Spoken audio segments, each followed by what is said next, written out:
Le dynamisme des marchés de niche dans l'assurance dommages ne se dément pas. Selon la dernière étude de Xerfi, la croissance de ces marchés oscille entre 5 et 10% par an. Et la tendance devrait persister à moyen terme.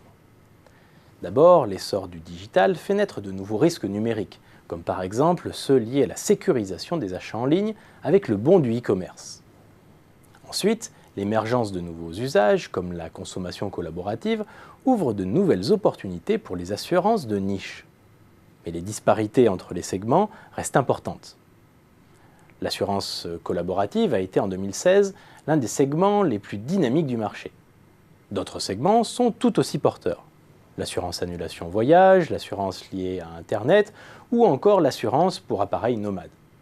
En revanche, la croissance commence à se tarir dans l'assurance des moyens de paiement, tandis que plusieurs marchés peinent à décoller véritablement, à l'image de l'assurance loyer impayé et de l'assurance pour animaux domestiques. Malgré ces disparités, les marchés de niche en assurance dommages attirent de plus en plus d'acteurs. Globalement, 4 grandes catégories s'y côtoient. La première regroupe les assureurs ou porteurs de risques. La deuxième rassemble les courtiers, concepteurs des produits et gestionnaires de la vie du contrat. Les distributeurs spécialistes de l'assurance forment la troisième famille. Enfin, les acteurs venus d'horizons divers ferment le banc.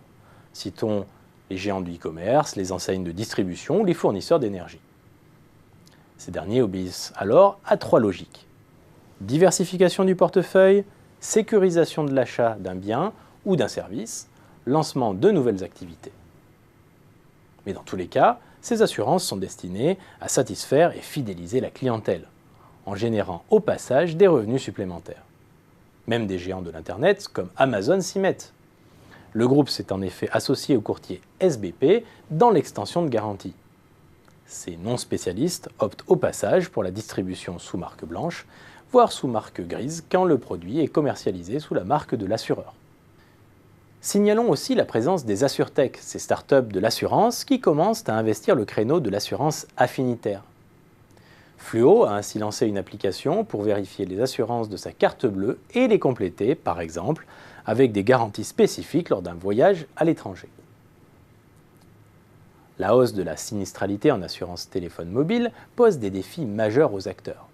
C'est le cas de SBP, courtier leader dans la gestion de l'assurance téléphonie mobile, qui s'est renforcé dans la réparation de téléphones portables pour maîtriser la charge des sinistres dont la hausse serait due en partie à la fraude.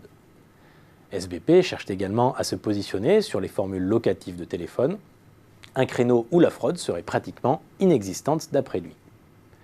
D'autres acteurs de l'assurance dommage explorent de nouveaux territoires pour répondre aux besoins de personnalisation de certains clients.